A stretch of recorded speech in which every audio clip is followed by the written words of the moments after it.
Here in Iowa, tornadoes are some of the most dangerous kinds of weather that we can see.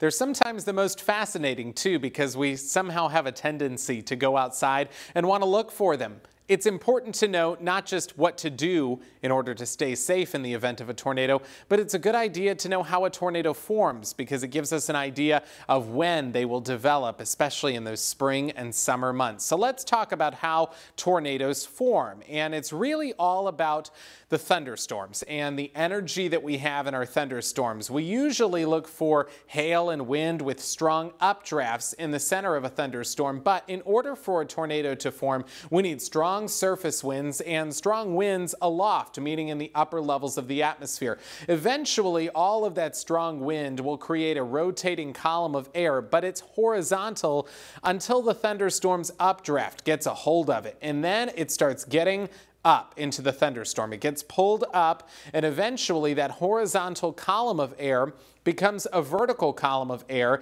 as it gets sucked up into that thunderstorm updraft. And then the updraft, which is essentially what sustains the thunderstorm and keeps it going, that is going to start rotating. At first, it can create a wall cloud. Sometimes we see rotating wall clouds and they look ominous, but until they produce a funnel cloud or a tornado, they're not necessarily dangerous. However, they do give us an idea when we see that wall cloud that a tornado could be imminent. A rotating column of air eventually can build downward out of that wall cloud. If it does reach the ground, that's when we classify it as a tornado, and a tornado warning would be issued at that point, and we want everybody to stay safe in those scenarios. If it does not reach the ground, it is called a funnel cloud, but that can still be dangerous, and often when we do have funnel clouds, tornado warnings are still issued. Now, here in our state, we can see tornadoes technically in any month of the year. The most of them, though, occur in May and June, and occasionally in July as well.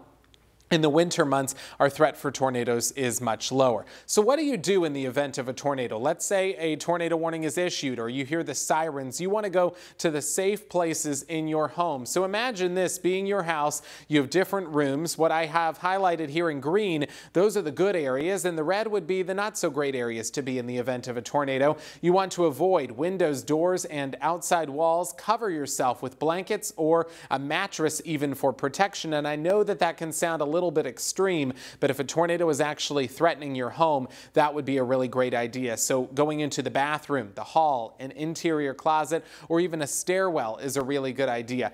Better yet, the best place, if you have it, would be in the basement. I realize not everybody's house has that, but that is your best option. And knowing what to do in the event of a tornado is so important. Now, you can connect with the Local 5 weather team by downloading our We're Iowa app.